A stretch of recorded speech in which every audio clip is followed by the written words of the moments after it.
ಸನ್ಮಾನ್ಯ ಸಭಾಪತಿಗಳೇ, ಕೊರಗ ಸಮುದಾಯದ ಮೊದಲ ವೈದ್ಯೆ ಡಾಕ್ಟರ್ ಕೆ ಸ್ನೇಹ 16,000 ಜನಸಂಖ್ಯೆಯಲ್ಲಿರುವ ಕೊರಗ ಸಮುದಾಯ ತೀರ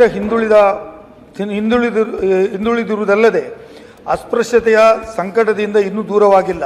ದಕ್ಷಿಣ ಕನ್ನಡ, ಉಡುಪಿ ಮತ್ತು ದಕ್ಷಿಣ ಭಾರತದ ಕೇರಳದ ಕೊಡಗು ಜಿಲ್ಲೆಯಲ್ಲಿ ಕಂಡುಬರುವ ಕೊರಗರನ್ನು ಭಾರತ ಸರ್ಕಾರ ನಿರ್ದಿಷ್ಟವಾಗಿ ದುರ್ಬಲ ಬುಡಕಟ್ಟು ಗುಂಪಿಗೆ ವರ್ಗೀಕರಿಸಿದೆ. ಕೊರಗರು ಭಾಷೆಯನ್ನು ಸ್ವತಂತ್ರ ದ್ರಾವಿಡ ಭಾಷೆ ಎಂದು ವರ್ಗೀಕರಿಸಲಾಗಿದೆ. ಬುಟ್ಟಿ ತಯಾರಿಕೆ ಮಾಡುವ ಅವರ ಕುಲಕಸುಬು.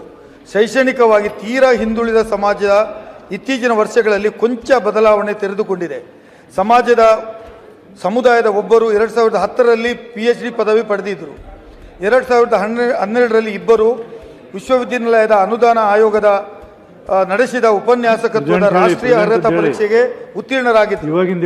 ಈಗ ಈಕೆ ಡಾಕ್ಟರ್ ಕೆ ಸ್ನೇಹ MBBS MD ಪದವಿ ಪಡೆಯುವ ಮೂಲಕ ಸಮುದಾಯದ ಹಿರಿಮೆಯನ್ನು ಹೆಚ್ಚಿಸಿದ್ದಾರೆ ಅಂತ ಹೇಳುವಂಥ ವರದಿ ಪ್ರಕಟವಾಗಿದೆ. ಇದು ಒಂದು ನಮ್ಮ ಸಮುದಾಯಕ್ಕೆ, ಈ ಒಂದು ಕೊರಗ ಸಮುದಾಯಕ್ಕೆ ಒಂದು ದೊಡ್ಡ ಒಂದು ಅಭಿನಂದನೆಗಳನ್ನು ಅವರಿಗೆ ಹೇಳಲಿಕ್ಕೆ ಬಯಸ್ತೇನೆ. ಆ ದೊಡ್ಡ ಸಾಧನೆ ಅಂತ ಹೇಳಿ ಈ ಸಮುದಾಯ ಈ ಸಾಧನೆ ಮಾಡಿದ್ದಕ್ಕೆ ಡಾಕ್ಟರ್ ಸ್ನೇಹ ಅವರನ್ನ ಈ ಸದನ ಅಭಿನಂದಿಸುತ್ತದೆ ಅಂತ ಹೇಳುವ ಒಂದು ನಿರ್ಣಯವನ್ನ ನಾವು ಕಳಿಸಿಕೊಳ್ತೇವೆ. ಸದನವು ಸರ್ವಾನುಮತದಿಂದ ಅಭಿನಂದನೆ ಸಲ್ಲಿಸಲಾಗಿದೆ.